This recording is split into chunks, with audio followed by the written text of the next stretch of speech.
dreams. The parshas of Vayeshev and Mikeitz have a whole bunch of dreams in them, starting with Yosef's two dreams, then the butler and the baker have dreams, and then Paro has two dreams also. These dreams are also prophecy, as we find out. And what's going on with all these dreams? So we see from the butler and the baker and Paro's dreams that they had these dreams, and they turn out that the actualization of these dreams happen immediately, right? But with Yosef's dreams, he has the dreams and then they're not fulfilled until years and years later. It's already in Egypt and it becomes the viceroy, the whole thing, all these years later. So why with the butler and the baker and Paro, those dreams happen right away, and Yosef takes so long? Also, why does Yosef have those dreams to begin with? I mean, what's the point? Especially if it's going to take so long for them to actually happen. So, what I think is that Yosef's dreams, they actually started being fulfilled right away. When Yosef had these dreams and he realized that they were prophecy, he immediately told his brothers.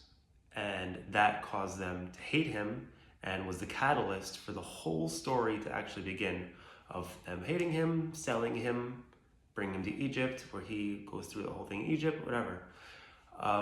But that's really what started the whole story.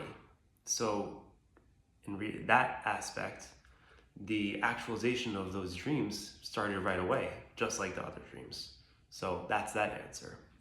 But also, why did he have those dreams when he's 17? Why didn't he have them when he met his brothers, like before he met his brothers? That he could have had the dreams the night before, and then, they're going to bow down to him, and then boom, next day they show up and bow down to him. What's the point that he had them so long before?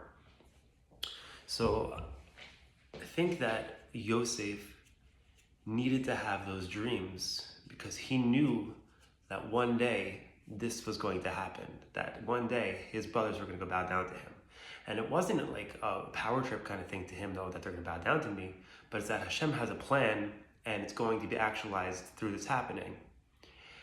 And all of the years and all of the suffering that Yosef went through, he might not have been able to have gone through it if he didn't have those dreams and know that there was some kind of plan that was going to lead to this happening, right? All the whether being hated by his brothers and being sold, being in the dungeon, the whole thing with Potiphar's wife, all these things, all the horrors that happened to him. Maybe he would have just given up if he didn't know that one day there's this thing that's going to happen and that I'm working toward it. Like, all these little instances could have brought him down, but each time that something happened to him, he probably said to himself, this is happening because it needs to happen for this dream to be fulfilled.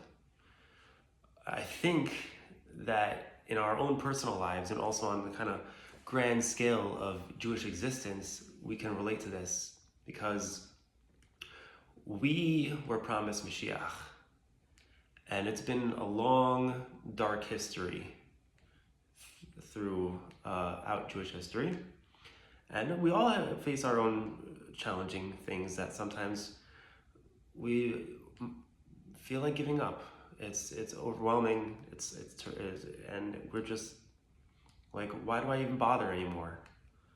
But if we can think about the promise of Mashiach in those moments and realize that these things that are happening to us, all these very difficult challenges that we experience in our lives, if we can see them as things that are happening in order to bring Mashiach, we can face those experiences with this new enlightened way of looking at it, and it's not as challenging anymore. It's obviously there's still challenges, they're still extremely challenging, but they don't have to weigh us down. They can be kind of something that pushes us forward, that, okay, this is happening and I'm gonna get through it because now we're one step closer to Mashiach.